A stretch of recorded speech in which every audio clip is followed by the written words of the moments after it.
Okay. So this video is about the present active indicative and the imperfect active indicative of the Greek verb. And both of these tenses, they're tenses, okay, present and imperfect, correspond to present tense and past tense, are forms with the imperfective aspect, okay? So we're talking in both cases about an ongoing process, right? Not a completed one, and not one in which we're not specifying the completedness of the process, okay?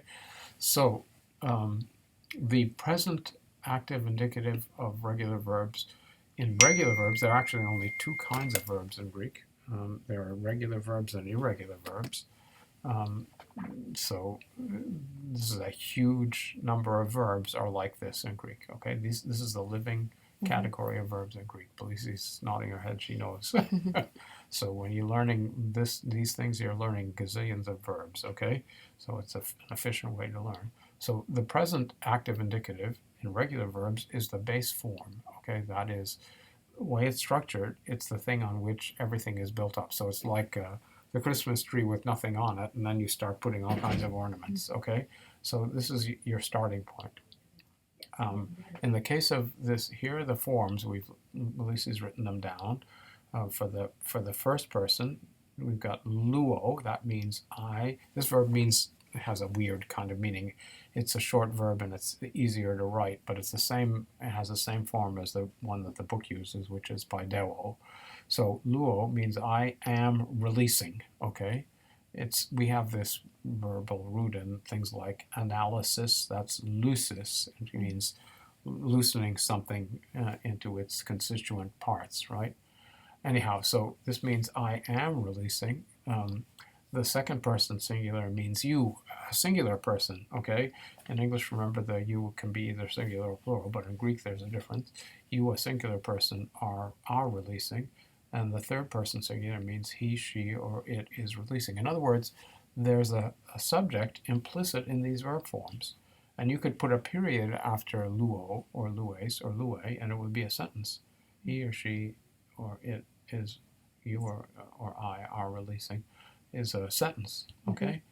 Because the Greek verb has the subject, the pronominal subject, the I, the you, the he, she, or it, embedded in it, okay? It doesn't have a specific subject like the king, okay?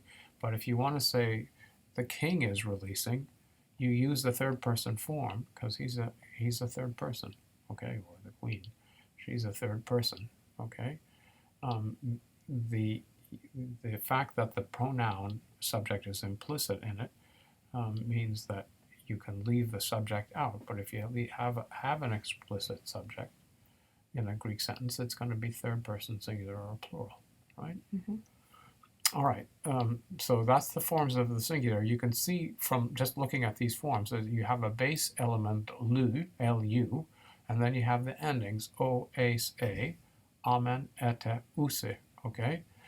Notice that, we'll come back to this, but you've got omega, epsilon, iota, omicron, epsilon, and omicron, upsilon, and then a consonant or no consonant, right? You've got a certain kind of vowel alternation, which maybe you suspect from what we've been seeing before is related to the alternation between E and O in the Indo-European languages. Remember we talked about get and got and stuff like that, which is a feature, a derivational feature of, you're seeing an N there, alternation, not alteration, it's okay. Alternation is a feature of Indo-European languages. We'll see it more clearly in a second. But then you have the plural. We are releasing, you are releasing, and they are releasing. I'm translating them in this kind of awkward way.